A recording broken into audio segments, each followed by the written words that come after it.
Bond is in the Dorchester, as you remember, 1969. He's gone to have breakfast, the most important meal of the day for Bond.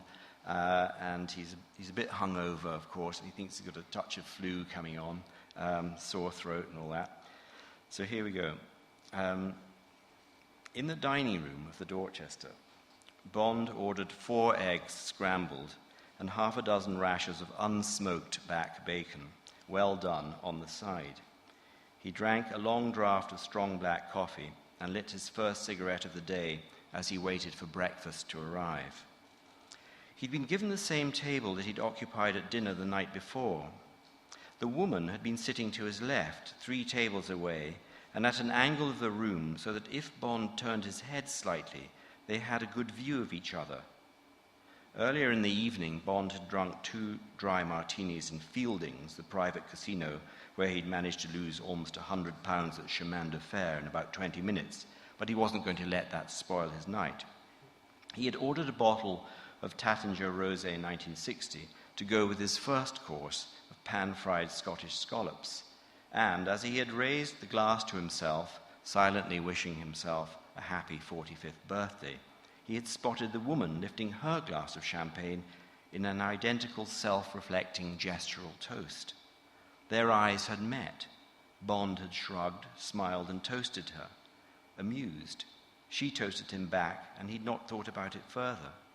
She had left as he was preoccupied with assessing the bottle of Chateau Bataille 1959 that he'd ordered for his main course, fillet of beef rare with pomme dauphinoise, and consequently hadn't really taken her in as she swept briskly past his table, registering only that she was tall, blonde, wearing a cream dress, and that her shoes had small, chunky gold heels that flashed in the glow of the table lights as she walked out of the dining room. He sprinkled some pepper on his scrambled eggs. A good breakfast was the first essential component to set any day off to a proper start. He'd told his secretary he wouldn't be coming in, part of his present to himself. It would be as impossible to face his 45th birthday with the routine prospect of work as it would without a decent breakfast. He ordered another pot of coffee. The hot liquid was easing his throat. Strange that the woman should have been in the lift like that, he thought, and stranger still for her to guess that it had been his birthday. Funny coincidence. He recalled one of the first rules of his profession. If it looks like a coincidence, it probably isn't. Still, life was full of genuine coincidences, he reasoned. You couldn't deny that. Very attractive woman also. He liked the way she wore her hair, groomed, yet natural-looking. The maitre d' offered Bond a copy of the Times to read. Bond glanced at the headline, Viet Cong offensive checked with many casualties, and waved it away. Not today, thank you. That zip on the front of her outfit, her catsuit, was like a provocation, a challenge, crying out to be pulled down. Bond smiled to himself as he imagined doing precisely that, and drank more coffee. There was life in the old dog yet.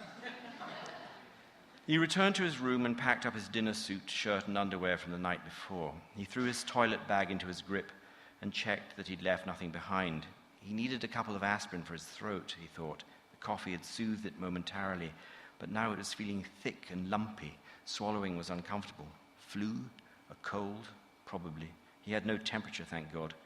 However, the day was his to do with as he pleased. He had a few necessary chores, but there were plenty of birthday treats that he had promised himself along the way. At the checkout desk, it seemed that a group of a dozen Japanese tourists were collectively querying their bill. Bond took out his cigarette case and, as he selected the cigarette and put it in his mouth, noted with mild concern that he must have smoked over 30 cigarettes the previous night. He'd filled the case before he'd gone to the casino. But this was not the day to entertain thoughts of discipline and cutting down, he told himself. No.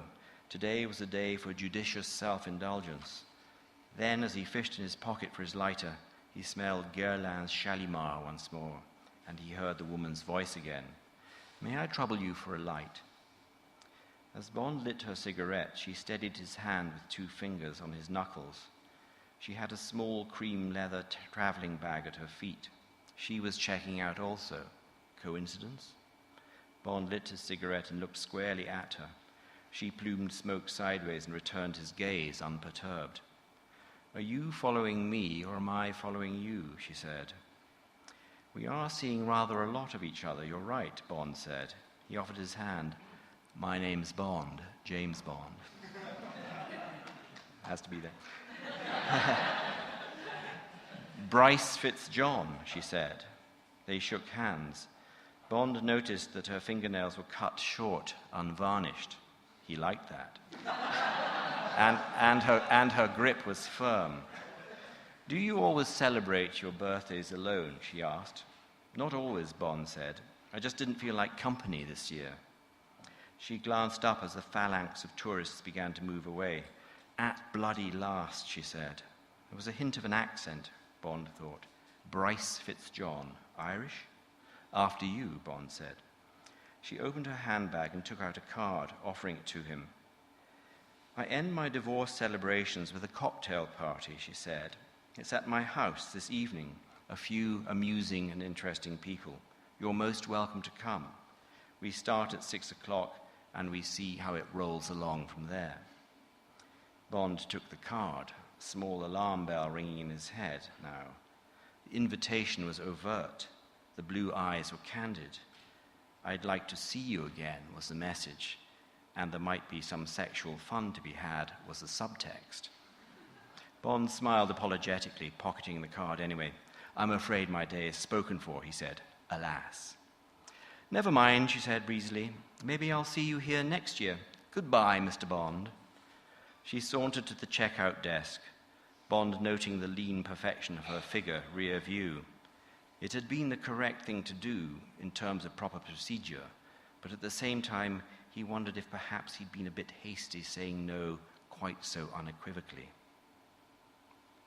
And of course, they get to know each other extremely well indeed. So, thank you very much.